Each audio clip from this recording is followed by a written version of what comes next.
There's only 4 ways that you can profitably grow your e-commerce business. They involve these 4 metrics right here. Visitors times conversion rate times cash multiplier, or your 60-day LTV, minus your variable cost equals profit. Today we're going to be focusing on what is perhaps the least understood and least focused on metric in the entire formula, and that is your variable cost. First, we're going to begin by defining what we mean when we say variable cost. The easiest way to think about what is included when considering variable costs is if the cost increases when order volume increases, it's a variable cost. So, some examples. Your COGS, or your cost of goods sold, basically the manufacturing costs of your products. Shipping. Every time someone orders the product, you have to ship it.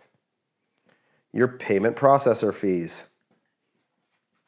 Every time you process an order through PayPal or Visa or any other provider, you pay a percentage of the order.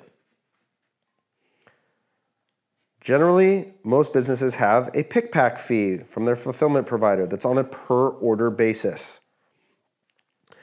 Others may include platform fees. If you're on a platform that's taking a percentage of revenue, every time an order comes in, the cost will increase. So the simplest way to think about variable costs is if the cost goes up when the order volume increases, it's a variable cost. Things this does not include: your office rent, your operational overhead. Those things do not change relative to order volume. So just consider anything that goes up in costs as the order volume increases is going to be included in here. Now, the last bullet point that I'll include is probably the most debated, and that's your CAC, or customer acquisition costs related to your ad spend. For the sake of our evaluation, we are going to include CAC inside of the variable cost. And we're going to apply on a total spend. So we're going to define this for this formula as total spend over total orders. Okay? That's going to be the CAC that you're going to use when considering here. Now, obviously, if you're just using a total calculation versus an individual order calculation, you're just going to take the total spend and apply it into the variable cost side of your business. Hot tip here, side note, there's a great tool called Order Metrics that Shopify has recently released as an app. These guys are really cool. They will allow you to see your variable cost and your margin on an individual order basis that will help you start to get some of this information. It's a cool app. I would check it out. Now, the question then becomes, if that's what is variable cost, what is good? Now, obviously, the point is that if profit is greater than 0, then I am winning.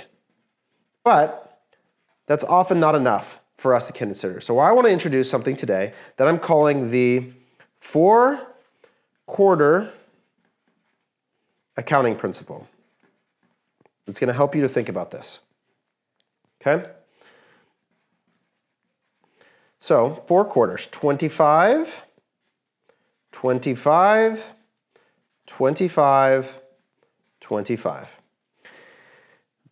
Each of these quarters is going to represent a portion of your revenue that's going to be a signal of the health of an individual component. Here's what I mean.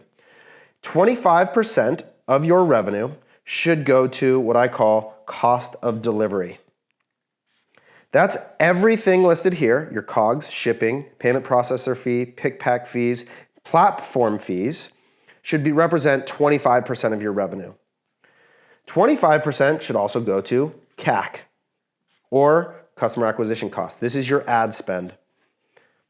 So, and then 25% should go to OPEX. This is everything below the line in accounting. So this is all your salaries and everything not included here. And if you can follow that, then you should have 25% left over for profit. Now, obviously, not every business is going to follow this exact breakdown. The point is that each of these will give you a signal to evaluate areas of opportunity and growth. If your CAC is greater than 25% of your revenue, you'd better have a reduction in OPEX or cost of delivery, in other words, a really high margin product, in order to reach this profitability. Now, 25% profit is a really aggressive number. Most of us would be insanely happy to have a 25% profit e-com business. So again, hold each of these 25%, each of these quarters, as a signal of health. And for the sake of variable cost, what we want to look at then is the 50% rule. If my cost of delivery plus CAC is less than 50%, then we're going to call that green light. We're just going to say that that is a positive signal. So cost of delivery plus CAC, my variable cost, this is another way that we can look at variable cost, should be sub 50% of revenue. Sub 50% of rev. That will give you at least a baseline signal of the health of your variable cost. So again, this 4-quarter accounting principle is going to give you a way to take all the costs of your business, the cost of delivery, the cost of acquisition, the OPEX, and OPEX, again, this is payroll, rent, benefits, other marketing expenses, everything that goes into running and functioning a business. If you want to yield 25% profit, controlling for these 3 individual quarters will be really, really helpful. So for the sake of variable cost, if you can get your cost of delivery plus CAC sub 50% of your revenue, you're going to be in a good position. So this is the way that we can think about going after variable cost. Now, as you go back and look at it, if you're sitting here and you're currently above 50%, go through each of these line items and break it apart. Take this 25% cost of delivery and break it down further. What percentage is COGS? What percentage is shipping? What percentage is your payment processor fee, pick pack fee, and platform fee? And start to begin to figure out which one represents the area of opportunity. Because what we want to see, if we want profit to go up, we need variable cost to go down. That's the simplest formula here. And we need to get this down below 50% of revenue. If we can do that, we're going to directionally be able to really help to improve our profitability. More to come on this information. We appreciate you staying tuned, and I'd love to see a breakdown of where you fall relative to the 4-quarter principle. Thanks.